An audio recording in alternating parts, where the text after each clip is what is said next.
चलिए हम लोग आज क्लास 11 शुरू करते हैं। और जो भी त्रिपाठी क्लासेस में ज्वाइन हो रहे हैं क्लास 11 के स्टूडेंट, उनका वेलकम है। तो देखें भाई, मैथ्स के बारे में सबसे पहले आज मैं एक ही लेक्चर आपको दूंगा जो कल सुबह यानी कि मिल जाएगा आपको, और फिर बाकी हर दिन आपको 3 लेक्चर आएंगे। एक फिजिक्स का, एक केमिस्ट्री का, एक मैथ्स का और एक बायो का। तो बायो वालों के लिए 3 लेक्चर, मेडिकल ग्रुप वालों के लिए और जे वालों के लिए भी 3 लेक्चर। हर 3 दिन बाद उनका मैं जूम ऐप के थ्रू जो भी डाउट वगैरह होंगे वो जूम ऐप के थ्रू लिए जाएंगे, ठीक है। और अगर उससे भी बेहतर कुछ विकल्प हम लोग ढूंढ रहे हैं, ऐप अपना बन रहा है, डेवलप हो रहा है, लेकिन तब तक हमें ऐसे ही काम चलाना पड़ेगा। चलिए शुरू करते हैं। तो देखते हैं पूरा मैथ्स के बारे में। सबसे पहले तो पूरी मैथ्स को मैं जेई के बारे में बोलूँगा, जो हम लोग अपना समझते हैं। पूरी मैथ्स के हम लोगों ने 4 पार्ट किए अपने हिसाब से। एक को हम लोग बोलते हैं कैलकुलस। कैलकुलस से कोई भी एंट्रेंस एग्जाम हो, चाहे आपका सीटी हो या जेई मेंस हो या जेई एडवांस हो, 40% बहुत बड़ा अमाउंट होता है। 40% कैलकुलस से आता है, जिसमें हमें क्या क्या पढ़ना है।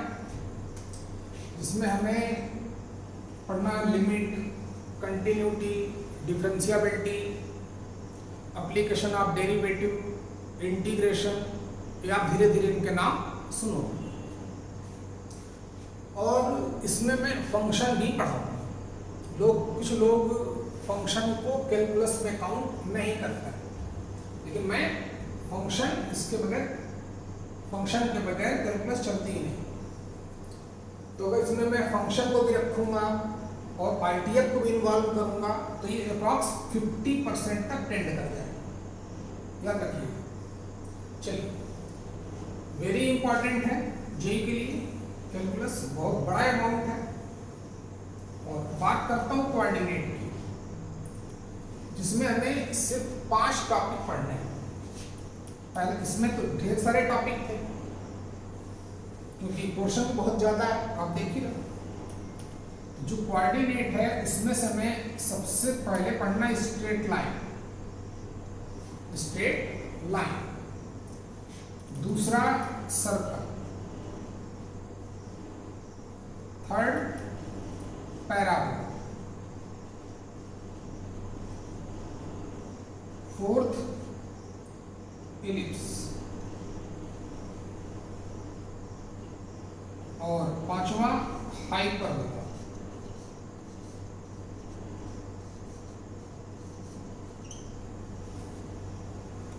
कोऑर्डिनेट में हमें 5 टॉपिक पढ़ने: straight line, circle, parabola, ellipse and hyperbola. ठीक है।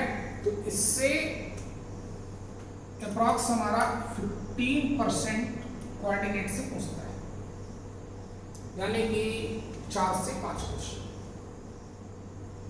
और बाकी जब आप क्लास में आएंगे तो मैं प्रॉपर इन्फॉर्म करूंगा कि कितने पेपर का क्वेश्चन करता है जी।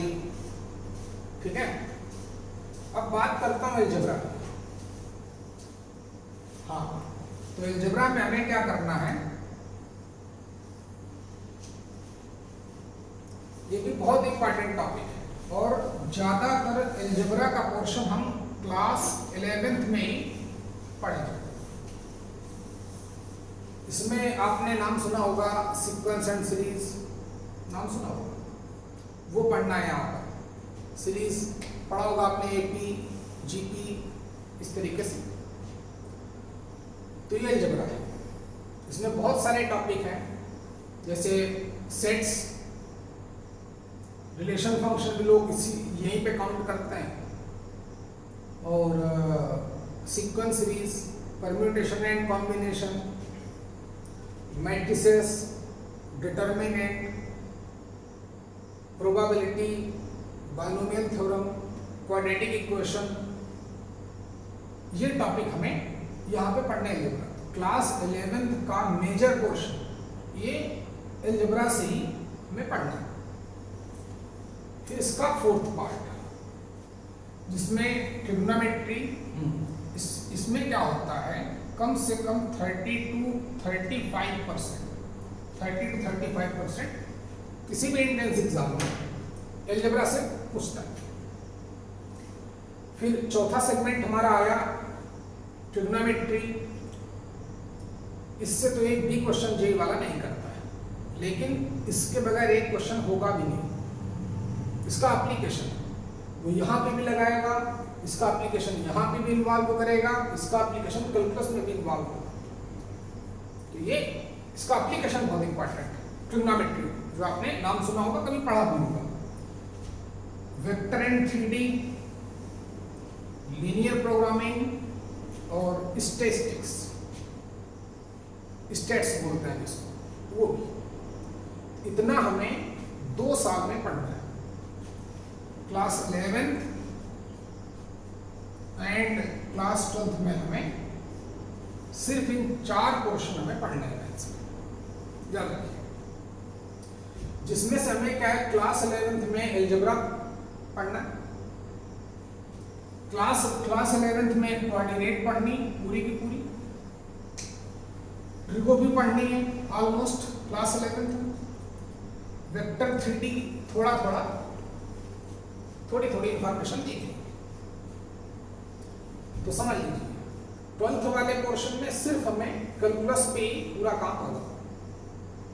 कुछ अलजेब्रा के 1-2 टॉपिक आएंगे, जैसे प्रोबेबिलिटी। अगर मैं आपकी महाराष्ट्र बोर्ड की बात करूं तो, अगर मैं सीबीएसई वालों की बात करूं तो मैट्रिसेस, डिटर्मिनेंट सब हमें क्लास 12th में पढ़ना है, लेकिन महाराष्ट्र बोर्ड में क्लास 11th में ही पढ़ना है।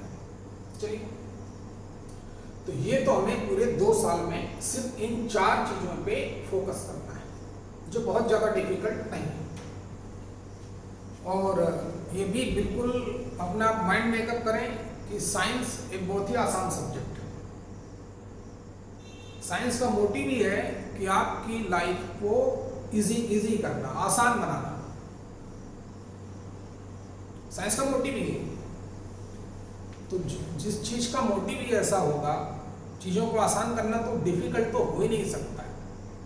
बस आप सिर्फ रेगुलर लेक्चर पढ़ें और जो भी टीचर्स पढ़ाएं कहीं के भी हों, जरूरी नहीं कि हमारे यहाँ को, कहीं के भी टीचर उनको आप प्रॉपर, कहीं भी पढ़ते हो आप प्रॉपर पढ़िए, पूरी ईमानदारी से सीखें और आसान है पूरी साइंस। चलिए, तो ये हो गया।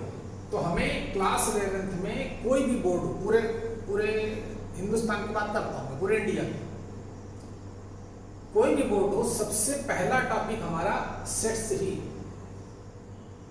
उसका कारण जिस टॉपिक में हम लोग आज शुरू कर रहे हैं। क्योंकि अगर कोई मेरी बात माने तो सेट्स का एप्लीकेशन ही पूरी की पूरी मैथ्स, इसके बगैर आप किसी क्वेश्चन का राइट आंसर लिख ही नहीं सकते।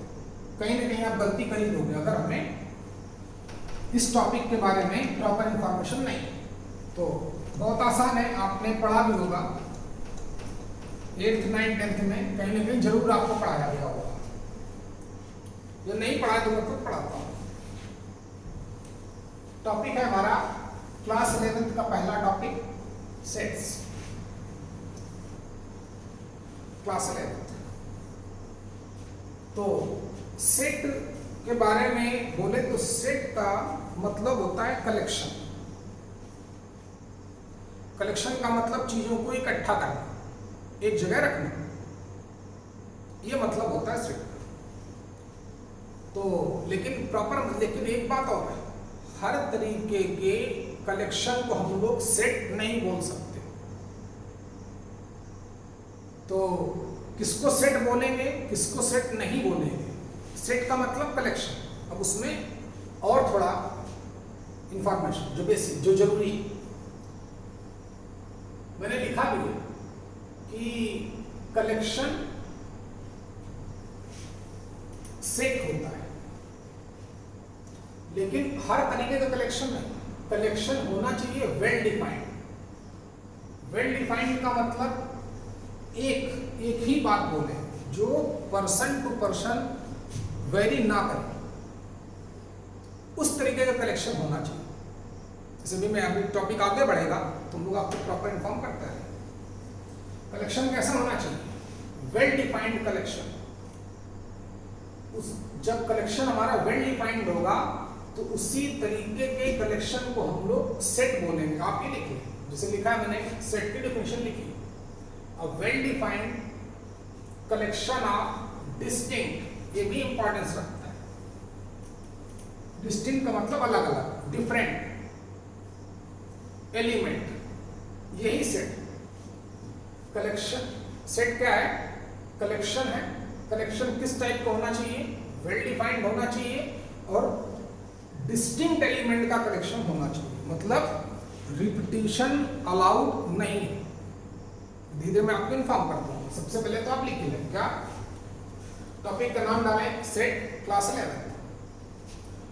A well defined collection of distinct element called a set. लिख लिया होगा आपने। पहला पॉइंट क्या है? सेट की definition, a well defined collection of distinct, well defined, देखना साथ साथ दिख रहा है, a well defined collection of distinct element called a set. अच्छा, दूसरा पॉइंट इसमें कि generally a set denoted by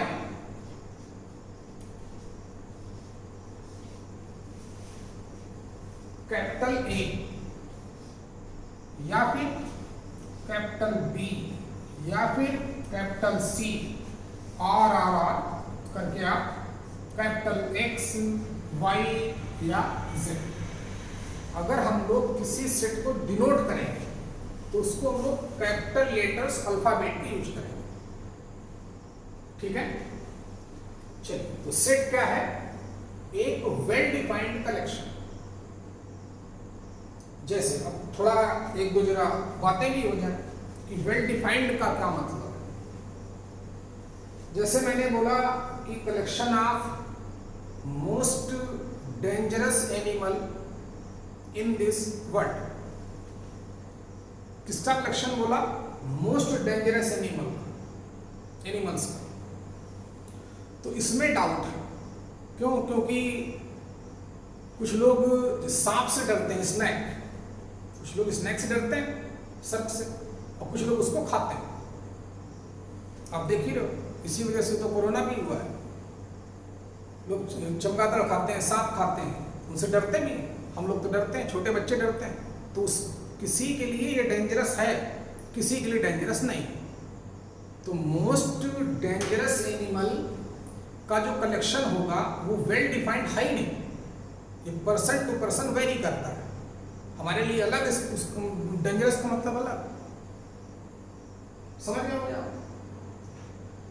जैसे हमसे बोले कि कलेक्शन होना चाहिए, the collection of all the months, NCERT का क्वेश्चन है, the collection of all months started with letter J. फिर से देखिए क्या बोलता है। अब collection of all the months started with letter J, J से स्टार्ट होने वाले मंथ्स का कलेक्शन। अब जे से कौन कौन से मंथ शुरू होते हैं? तो दिमाग में आएगा जनवरी, जून, जुलाई। ये जो अगर मैं बोलूं कि जे से शुरू होने वाले मंथ कौन कौन से हैं, तो मैं भी 3 बोल रहा हूं। आपसे बोलूंगा, आप भी यही 3 नाम लोगे, जनवरी, जून, जुलाई। तो ये जो कलेक्शन है ये वेल डिफाइंड, मतलब पर्सन टू पर्सन वेरी नहीं कर रहा है। जो मैं बोल रहा हूं वही ये बोल रहे हैं, वही आप बोल रहे हो। अब तो समझी गए हो। कलेक्शन कैसा होना चाहिए, वेल डिफाइंड, जो पर्सन टू पर्सन वेरी ना करे। चलिए, तो इतनी बातें आपको समझ में आई होंगी। जैसे हमसे कोई बोलता है तो समझिए। अच्छा, और कुछ चीजें देखें। जैसे हमने क्या किया, एक सेट है ए, कैसे लिखेंगे, कैपिटल लेटर सेट है। इसमें हमने कुछ एलिमेंट डाल दिए। चलिए डाल देते हैं, यही वाला क्वेश्चन करते हैं कि जनवरी और जून और जुलाई। क्वेश्चन था हमारा कि किन मंथ्स का कलेक्शन करना है। उन्हीं मंथ का कलेक्शन करना है जो मंथ लेटर जे से शुरू हो रहे हैं, स्टार्ट हो रहे हैं। तो ये सब लोग यही बोलेंगे, तो हाँ, ये कलेक्शन हमारा सेट होगा। ठीक है, चलिए देखते हैं। जैसे हमने एक सेट और लिया, सेटिंग, जैसे बोलते हैं कि collection of first 5 letters of the alphabets, collection of first 5 letters of the alphabet. तो हम लोग क्या बोलेंगे, पहले 5 लेटर कौन कौन से होते हैं, ए बी सी डी और ई। जो मैं बोल रहा हूं वही आप बोल रहे हो, वही जो जानता है वो भी वही बोलेगा, जो नहीं जानता तो उसकी बात अलग है। चलिए, अब तो यहां पर मैं चाहूं तो कैपिटल ए भी लिख सकता हूं, लेकिन मैंने क्या बोला कि जनरली जो हम लोग सेट को डिनोट करेंगे कि this equal to A is a set. तो हम लोग जो जनरली हम लोग क्या करते हैं, जनरली का मतलब 99% तक आप कैपिटल ए भी लिख सकते हो, बी भी लिख सकते हो, सी भी लिख सकते हो, अंदर एलिमेंट डाल सकते हो, लेकिन जनरली हम लोग क्या करते हैं, जो उसके एलिमेंट होते हैं उनको हम लोग स्मॉल लेटर से लिखते हैं, याद रखिएगा। चलिए, तो सेट ए क्या हो जाएगा हमारा, सॉरी क्या बोला गया, the collection of first 5 alphabets. कौन कौन से, ए बी सी डी और ई। सेट ए के ये 5 एलिमेंट हैं। सेट क्या है, सेट है कलेक्शन, लेकिन कंडीशनल कलेक्शन। कलेक्शन हमारा वेल डिफाइंड होना चाहिए, पर्सन टू पर्सन वेरी ना करें। जैसे हमसे कोई बोलता the collection of all the best batsman in the Asia. Asia का मतलब समझते हो आप लोग, भारत, पाकिस्तान और बांग्लादेश, यही हमारे 3 कंट्री क्रिकेट खेलते हैं एशिया के।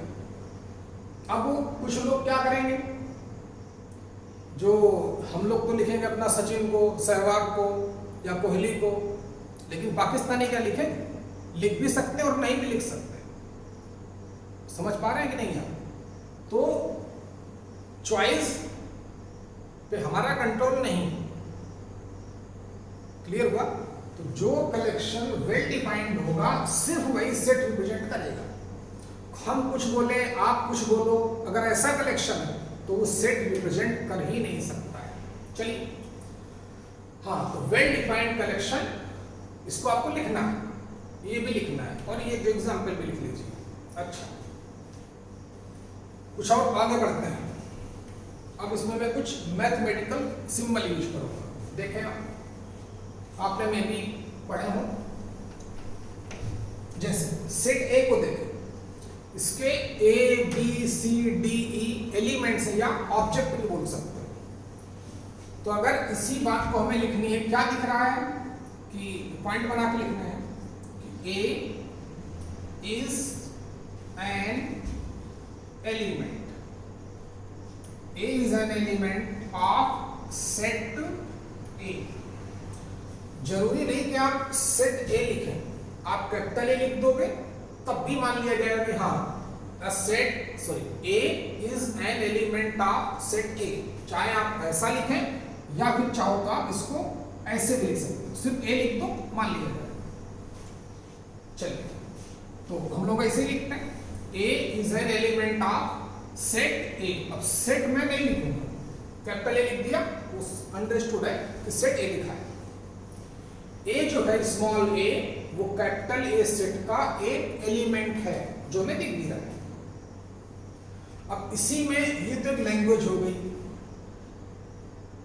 ठीक है। अब देखिए, तो इसी को हमें कोड वर्ड में लिखना है। कोड वर्ड की भी बहुत बड़ी इंपॉर्टेंस है, उसकी एक अलग लैंग्वेज है। जैसे आप देखते हो कि कई सारी हमारी जो क्या बोलते हैं उनको यार, इंटेलिजेंस के लोग होते हैं, वो अपनी बातचीत कोड में ही करते हैं। तो कोडिंग की बहुत इंपॉर्टेंस है, याद रखिएगा। और कोई भी एंट्रेंस एग्जाम हो, अगर आपको ऑफिसर के लिए चाहिए, एनडीए हो, सीडीएस हो, तो हर एक के लिए मैथ्स कंपल्सरी है, क्योंकि मैथ्स हमें कोडिंग सिखाती है। तो याद रखना बहुत ही इंपॉर्टेंस रखता है कि किसका क्या मतलब है, समझिए। जो उस कोड को समझेगा वही उसकी लैंग्वेज को समझ पाएगा। तो ये एक लैंग्वेज है एक तरह की कोडिंग। देखें, अगर हमें इंग्लिश में लिखना होता तो हम ऐसे ही लिखते हैं, लेकिन हमें तो टाइम भी अपना बचाना है, या हमें आगे वाले को समझाना है कि तो लोगों ने क्या किया, इस बात को हटा दिया एक छोटे से सिंबल से। उस सिंबल को लिखते हैं ऐसे, सी बना के बीच में एक लाइन डाल देते हैं। इसी बात को हम लोग अगर कोड लैंग्वेज में लिखें तो ए, ये सिंबल और ए, जिसका मतलब ये इज एन एलिमेंट ऑफ। इस सिंबल को हम लोग बोलते हैं बिलोंग्स टू। मे भी आपने कभी पढ़ा हो,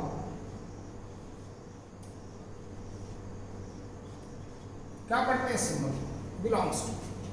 ए बिलोंग्स टू ए, मतलब ये वाला जो है ये इस सेट का एक एलिमेंट है। A is an element of set ए।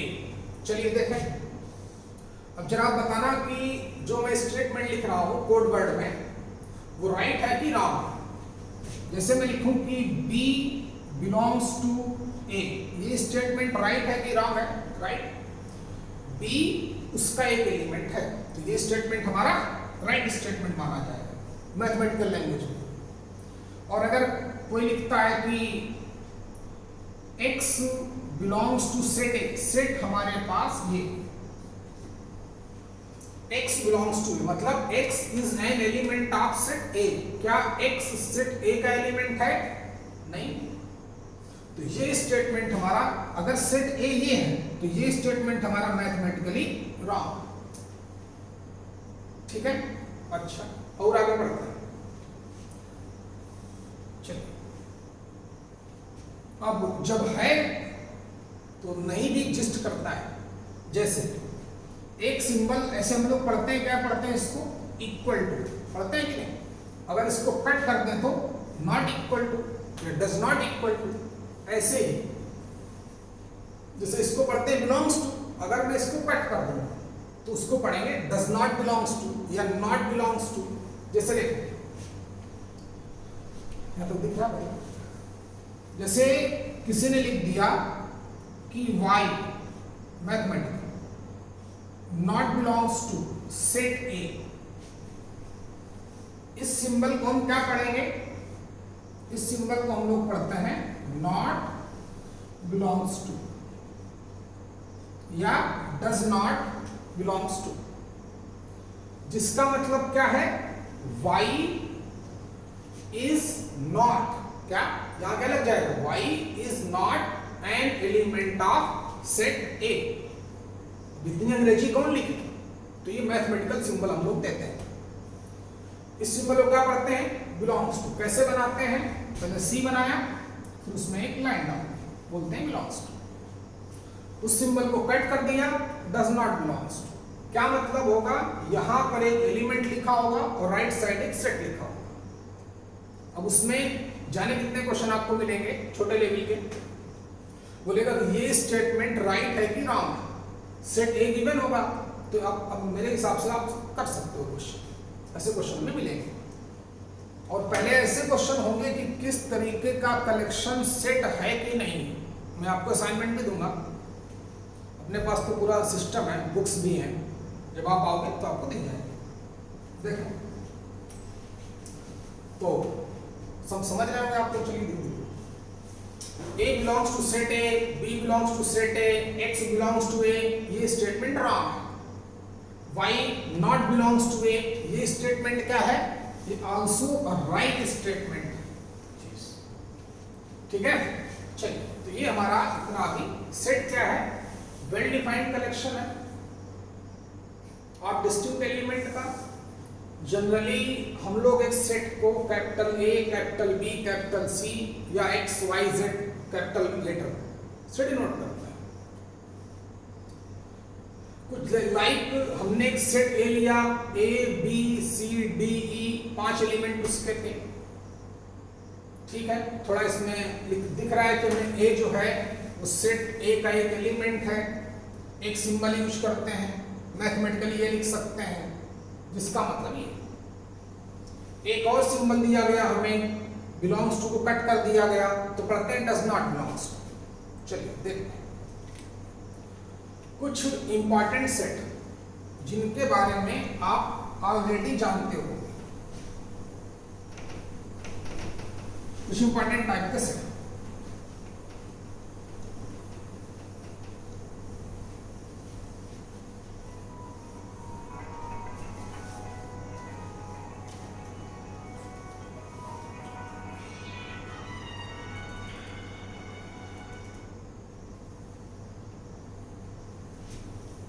इनसे बात करो, सब लेक्चर बना रहा है पहले 11 की बात है।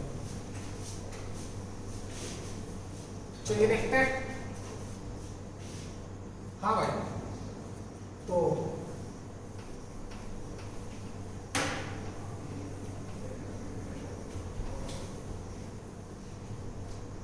शुरू किया गया हम आगे। सम इंपॉर्टेंट सेट्स जो आप लोग ऑलरेडी यूज करते हैं, देखते हैं। जैसे set of integers, set of integers. अब कौन कौन से इंटीजर्स होते हैं? 0 एक इंटीजर है कि नहीं है? 1 वो भी, ठीक है। 2 सब जानते हैं, -1 वो भी, बस यही। तो सेट ऑफ इंटीजर्स को इज डिनोटेड बाय, पहले इसको डिनोट कैसे करते हैं? Set of integers is denoted by capital Z, Z से डिनोट करते हैं, या फिर इसको हम लोग I से भी डिनोट करते हैं। किससे? कैपिटल I से। अब जो भी इंटीजर्स होते हैं उनको हमें लिखना है। अभी बताऊंगा कि ये क्या है, कौन कौन से इंटीजर्स होते हैं। 0 एक इंटीजर है, +1 और -1 दोनों एक साथ लिखे देता हूं। +1 भी इंटीजर और -1 भी इंटीजर, +-2 +-3 अप टू। लेकिन याद रहे +-इन्फिनिटी नहीं लिखेंगे, वो आपको जब जैसे टॉपिक आगे बढ़ेगा तो मैं धीरे धीरे बताया जाएगा। वो इंटीजर्स हैं ही नहीं। चलिए तो 0 +-1 +-2 +-3 and so on, +-4 +-5 +-2 million 3 million 16 trillion, ये सारे इंटीजर्स। लेकिन आप +-इन्फिनिटी नहीं लिखेंगे, ठीक है। चलिए ये सेट ऑफ इंटीजर्स। अब ये आपको सब पता हो, फिर भी मैं आपको बता रहा हूं। दूसरा पॉजिटिव इंटीजर्स, पॉजिटिव इंटीजर्स। अभी आपको आज सिर्फ ऐसे इंटीजर्स जो पॉजिटिव होते हैं, तो -1 -2 -3 तो आएगा नहीं, क्या आएगा? बिल्कुल नहीं आएगा। 1 2 3 तो आएंगे, वो इंटीजर्स जिनको हम लोग पॉजिटिव समझते हैं। अच्छा,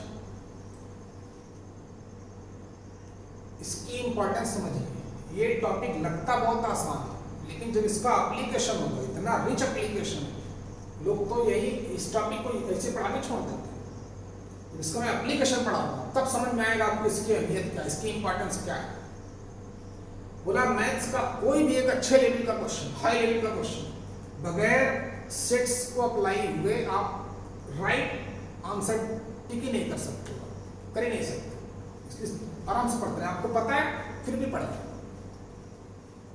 पॉजिटिव इंटीजर्स, पॉजिटिव इंटीजर्स को हम लोग डिनोट कैसे करते हैं? इज डिनोटेड बाय, अब मैं लिखूंगा नहीं बार बार, z प्लस या फिर i प्लस, प्लस का मतलब जो पॉजिटिव इंटीजर्स।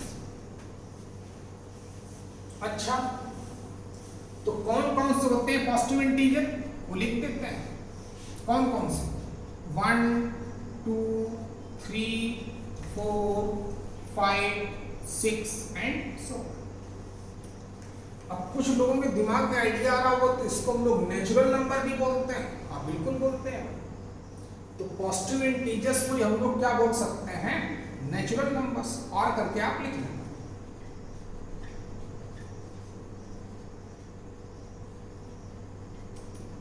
पॉजिटिव इंटीजर्स बोले या फिर नेचुरल नंबर्स बोले, बात एक ही। अब नेचुरल इसको एक तरीके से और डिनोट कर सकते हैं, किससे? कैपिटल एन से। सेट ऑफ पॉजिटिव इंटीजर्स को हम लोग z प्लस या i प्लस या फिर n से डिनोट कर सकते हैं। वो क्या है? 1 2 3 4 5 6 ऐसी नंबर्स का कलेक्शन। चलिए, तो इंटीजर्स 0 प्लस माइनस 1 प्लस, ये आपको सबको आता होगा फिर भी, लेकिन लिखते कैसे, क्या करते हैं? 0 plus minus 1 plus minus 2 plus minus 3 positive integers ये रहे, इसी को हम लोग नेचुरल नंबर्स बोलते हैं, सेट ऑफ नेचुरल नंबर्स। इसको हटाओ। अगला निगेटिव इंटीजर्स।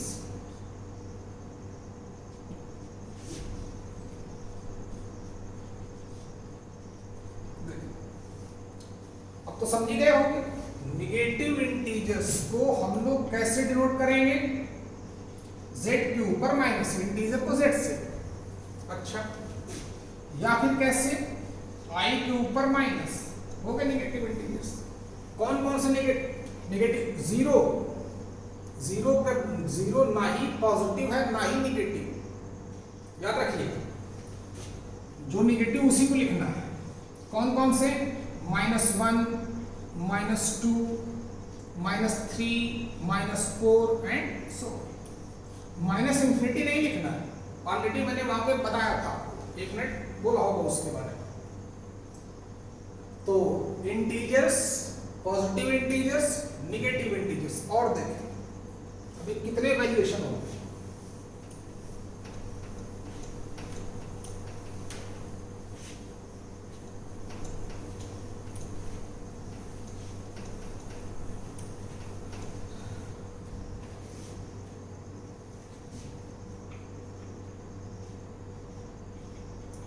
नॉन निगेटिव,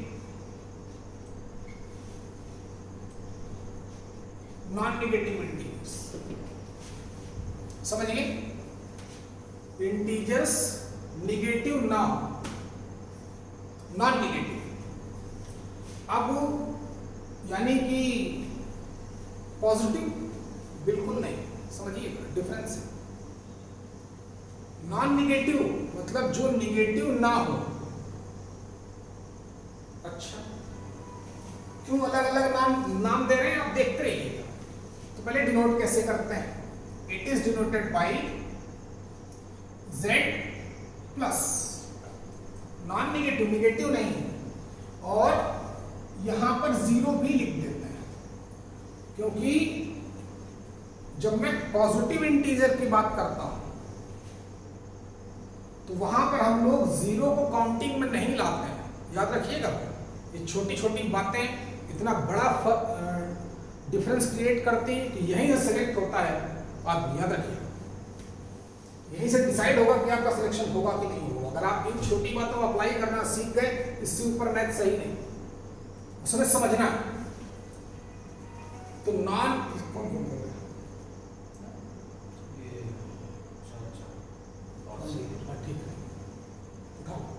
तो सर वीडियो बनाने का नॉन निगेटिव इंटीजर्स, वो इंटीजर्स जो निगेटिव नहीं होते हैं। तो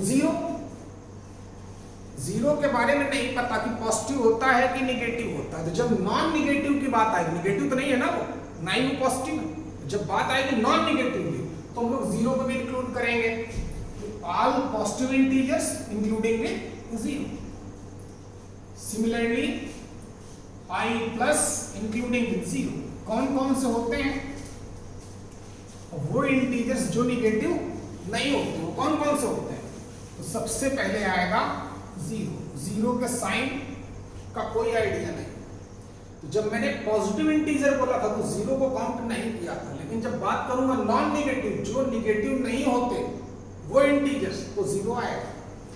0 1 2 3 एंड सो ऑन, 4 5 6 7 8 9 10 2 मिलियन, लिखते रहो जहां तक मन करे।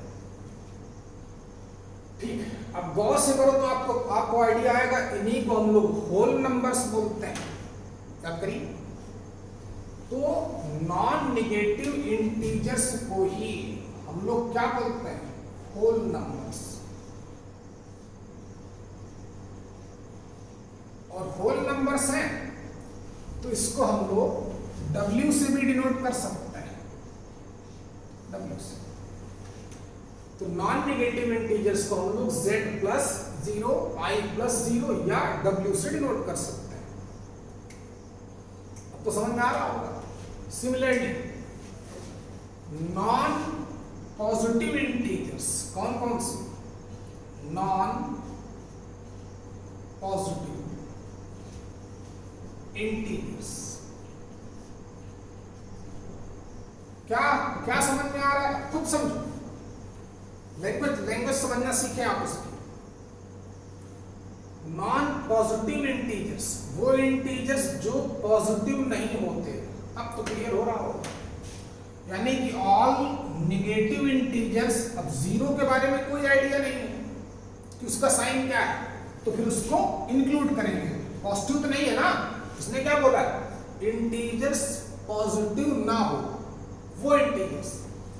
तो all negative integers including with zero, या फिर I माइनस 0। अब कौन कौन से इंटीजर्स पॉजिटिव नहीं होते, तो कौन कौन से काउंट किए जाएंगे? 0, -1, -2, -3 एंड सो, इस तरीके से। तो ये आपने कुछ इंपॉर्टेंट सेट आपने ऑलरेडी पढ़ रखे होंगे, अपने दिमाग में होंगे कि सेट ऑफ नेचुरल नंबर क्या होता है।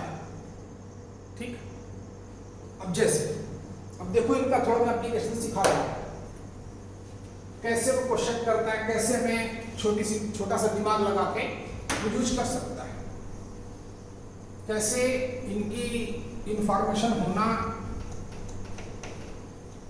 हमारे लिए बेनिफिशियल रहेगी। देखिए, जैसे देखना बहुत छोटा क्वेश्चन होगा। जैसे मान लेते हैं किसी ने हमसे क्वेश्चन किया कि नंबर ऑफ सॉल्यूशंस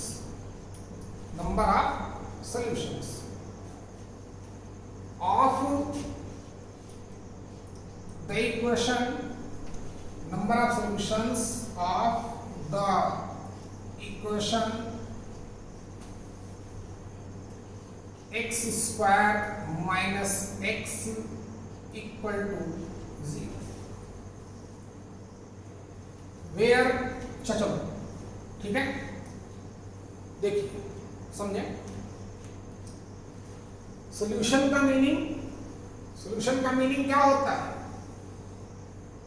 x की वैल्यू याद रखना हमेशा के लिए, किसी भी क्वेश्चन के सॉल्यूशन का एक ही मतलब होगा, जो भी उस क्वेश्चन में वेरिएबल इन्वॉल्व है उसकी वैल्यू पता करना। कहीं का भी क्वेश्चन हो, कभी भी क्वेश्चन करें, सॉल्यूशन का मीनिंग जो वेरिएबल होगा क्वेश्चन में उसकी वैल्यू फाइंड आउट करना। एंड नंबर ऑफ, एन को हम लोग नंबर ऑफ ऐसे लिखते हैं। ठीक, नंबर ऑफ का मतलब कितने, हाउ मैनी, नंबर ऑफ का मतलब हाउ मैनी, सॉल्यूशंस का मतलब x की values of the equation this. तो क्वेश्चन को थोड़ा समझे पहले, हमें रटना नहीं चीजों को कि रट लिया हो गया क्वेश्चन ना, फील करो अंदर से मैथ्स क्या मतलब है, क्यों ऐसा कर रहे हैं, ऐसा ही क्यों कर रहे हैं। देखिए नंबर ऑफ सॉल्यूशंस का मतलब हाउ मेनी वैल्यूज, सॉल्यूशंस का मतलब x की, क्योंकि यहाँ पे x वैल्यू है, तो x की कितनी वैल्यू होगी जो इस इक्वेशन को सेटिस्फाई करे। क्वेश्चन क्या दिया गया, number of solutions of the equation this. Okay, तो हमें x की वैल्यू पता करनी है जो इसको सेटिस्फाई करे। सेटिस्फाई का मतलब x की वैल्यू डालूं, डालने पर राइट साइड 0 आ जाए, ये आपको पता होगा। क्या कर सकते हैं, बहुत आसान टेक्निक है, यहां से हम लोग दोनों से x कॉमन ले सकते हैं। x कॉमन लिया तो क्या मिला, x माइनस 1 इक्वल टू 0। एक बार इस सेगमेंट को 0 पुट अप किया तो x की वैल्यू कितनी आ गई, 0। एक बार इस सेगमेंट को पुट अप किया, x माइनस 1 को 0 पुट अप किया तो x की क्या वैल्यू आ गई, 1। कितने सॉल्यूशन आए, अब आप बोलेंगे 2, कितने सॉल्यूशन, इसका आंसर क्या दिया जाएगा, इसका आंसर देंगे 2 या फिर ऐसे। क्वेश्चन अगर हमसे करता कि number of solutions of the equation this, हम लिखते 2, अब वो थोड़ी मैथ्स लगाएगा, ठीक है। वो क्या करेगा, अब इसी क्वेश्चन को देखना कैसे वो रोटेट कर देगा क्वेश्चन, बोल देगा कि while, क्वेश्चन वही चल रहा है, मैं बोलता हूं while x is an natural number, question वही है। क्वेश्चन क्या दिया गया, number of solutions of the equation x square minus x equal to 0, जबकि x एक नेचुरल नंबर हो, while x belongs to n, मतलब belongs का मतलब होना चाहिए क्या, नेचुरल नंबर, x एक नेचुरल नंबर। तो क्वेश्चन को हम सॉल्व वैसे ही करेंगे, x की 2 वैल्यू आई, एक 0 आई, एक 1 आई। उसने क्या बोला है, x नेचुरल नंबर होगा तभी वो सॉल्यूशन काउंट किया जाएगा। तो अब भी क्या हम इसका आंसर क्या देंगे, क्या भी इसका आंसर हम 2 लिखेंगे, क्योंकि x की 2 वैल्यू दिख रही। अब अगर 2 लिखोगे तो ये गलत है, क्यों, क्योंकि एक सॉल्यूशन तो 0 आया और एक सॉल्यूशन कितना आया, एक सॉल्यूशन आया 1। तो इन दोनों में से क्या 2 की दोनों नेचुरल नंबर हैं, नहीं, कंडीशन को भी ध्यान में रखते हैं। है बहुत आसान, लेकिन हमें छोटी छोटी चीजों से बहुत बड़े बड़े कॉन्सेप्ट बनते हैं। हाई लेवल कुछ भी नहीं होता है, बस आपका जो बेसिक होना चाहिए किसका क्या मतलब है, ये समझ में आ गया, सीख गए पूरा तो समझते हैं। बहुत बड़े बड़े क्वेश्चन में इतनी छोटी सी कंडीशन डाल देगा, मतलब यही होगा जो आज हम लोग सीख रहे हैं। तो बोला number of solutions of this equation while x is an natural number. अब आंसर क्या लिखा जाएगा, अब 2 गलत माना जाएगा, लिखेंगे हम लोग 1, ये हमारा राइट आंसर। तो आज इतना ही पढ़ते हैं भाई, हैं तो आपको चलिए मेहनत करें। और अगर आपका डाउट हो, मैंने लेक्चर से पहले भी बोला था कि कल से आपको फिजिक्स, केमिस्ट्री और मैथ, और अगर बायो ग्रुप के हैं तो फिजिक्स, केमिस्ट्री और बायो के 3 लेक्चर आपको मिलेंगे। और हर 3 दिन बाद मैं आपको जूम ऐप के थ्रू डाउट क्लियर करूंगा आपका, ठीक है। चलिए, गुड नाइट और आप